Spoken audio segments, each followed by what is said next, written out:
want to see this. Okay. We'll get a camera so that we'll turn. It's 5 minutes. Pandit already. It's preaching to ourselves.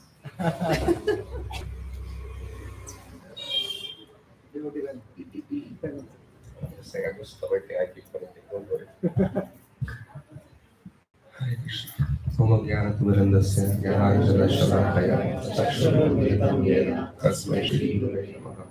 Shri Chaitanya Manoveştam Sthapitam Yena Bhutale Swayam Rupa Kadamahyam Dadati Shvaparantikam Vandeham Shri Gurum Shri Uttaraparagamanam Shri Gurum Vaishnavamscha Shri Rupam Sarajatam Saragadagunathamitam Tam Sajivam Sadvaitam Savadutam Harijana Sahitam Krishna Chaitanya Devam Shri Radha Krishna Padam Saranamita Shri Vishakamatam Scha Namaham Vishnupadaya Krishna Krishnaya Bhutale Srimate Bhaktivedanta Swami Niti Namini Namaste Saraswati Deve Gauravani Pracharine Nirvishesha Shunavati Paschatya Deshatarine Namaham Vishnupadaya Krishna Krishnaya Bhutale Srimate Bhaktivedanta Saraswati Niti Namini Vanshakalpatarubhischa Kripa Sindhu Vyaivacha Patitanam Pavabhebhyo Vaishnavebhyo Namo Namaha Namo Mahavadanyaya Krishna Prema Pradayate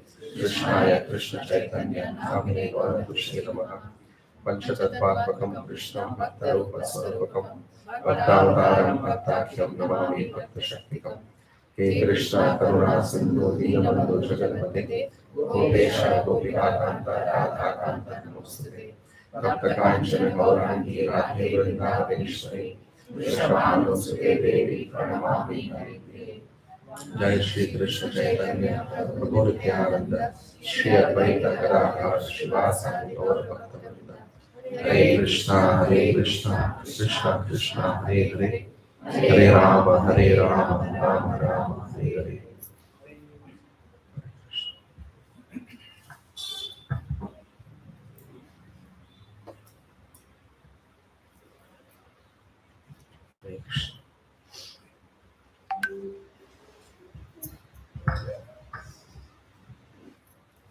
For those of you who are not comfortable to sit toward the end, there's a lot of sports complex. If you want to balance it out, it's quite overwhelming to see that sports complex has been transformed into a devotional place. To see the efforts of devotees, to see the intention of devotees, how we can Krishnaize anything, and naturally, to for making arrangements, it requires so much efforts, even for one program to coordinate. One has to make so many phone calls. We may say nowadays there is technology, there's WhatsApp, there's so many things are there, but still it takes efforts to coordinate, and the coordinator still has anxieties, even in the modern times, right? That part doesn't go off because that anxiety is something which purifies. Anxiety for Krishna. Anxiety for Krishna and anxiety for Krishna's devotee is something very purifying. So rather than running away from it, we have to welcome it. We are always feeling how to get rid of problems. All we have to do is Krishnaize our problems. Because when we have anxiety for Krishna and for devotees, that is something which will actually purify us, and from the long-term perspective, it will help us stabilize in our lives. So it's very wonderful to see so many devotees coming together to make this place, because sometimes it is easier to get a place. Somebody might probably donate, somebody might come forward to ensure that a place is there. But a place becomes vibrant only when devotees come, only when people come to fill the place. And when devotees come to, one is participation of the programs, and second is taking ownership of the programs, taking responsibility, responsible services. Naturally, we are so inspired to see such beautiful arrangements, just to see the beautiful altar with so many wonderful garlands and so many sort of, one says advertisement or talks about Krishna pictures. Very inspiring to see all this. Krishna. And to add to it that this is not your regular Sunday program. This is an ad hoc program. I'm really grateful to all of you for taking out your valuable time for making this. So we were asked to speak on the topic of balance, balance of life. So we'll talk some generic aspects, something which is global, microscopic, and we'll also try to freeze in something for devotees, life of devotee, and maybe in particular about sadhana versus services. When we say versus, it's not a match, it's not a competition, it's not a fight, but unfortunately we are not able to manage, what to do in the given available time, or more particularly in terms of uh, family and services, in terms of balancing the different aspects of life, particularly in devotional services while we are practicing devotees, as far as sadhakas, when we are practicing. So many things that we have to prioritize, so many things that we have to adjust. If we are able to do that in a proper way, later on we ensure that we don't pay a heavy price for it. It's like if somebody takes a huge loan when he's young, he ends up paying the interest throughout his life. Right? Big loan you take at a particular time, then pay interest throughout the life. Similarly, sometimes some wrong step taken at an early age, sometimes it costs us very heavily. 5 years down the line, 10 years down the line, or throughout our life, sometimes people regret. I should have done something different. I should not have done like this. So right steps at the right times makes a lot of difference. And for that, a generic awareness, and particularly within the realm of Krishna consciousness also, many times we have so many preconceived notions. You know, we get into preaching, we get into services, anything we get into. Sometimes people get into extreme. Some people, when we come to Krishna consciousness, some people advocate for chanting is the goal of life, and then they take to chanting so much at the cost of neglecting everything else, at the cost of neglecting services, at the cost of neglecting relationships, at the cost of neglecting family. So when something is just, no doubt that chanting has a relevance, no doubt that chanting has a prime location in the scriptures, but nevertheless, what is the proportion? If it goes, anything goes disproportionate, causes havoc. Just like in a meal, has to be a appropriate quantity of rice and dal and sabji and chapati, and maybe some sweet, and maybe some snacks, maybe some pickle. But everything has to have its relevant proportions. Then it is wholesome. Then it is nourishing. Otherwise, like usually children want more snacks, then they want ice cream at the time of lunch, or when we have disproportionate kind of a desires or disproportionate kind of quantities, it disturbs the stomach, the diet, and overall the person. So if we are able to know certain proportions, and if we are able to know importance and sometimes prioritizing, that is something which will be very, very helpful. So for today's session, we were wanted to talk certain subsections of this part of balance of life.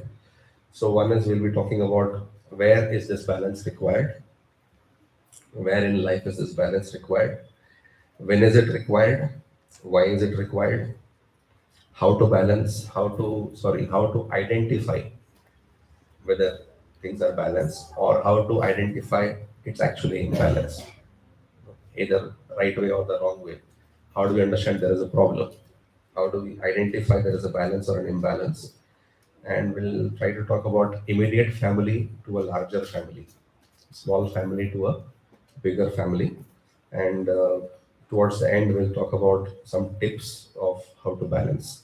So this is a generic outline of what we have thought of discussing about in this.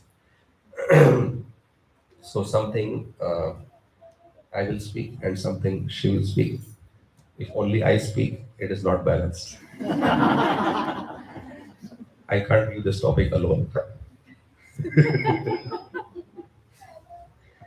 So right from here, we are trying to address this. This balance is required. Hare Krishna.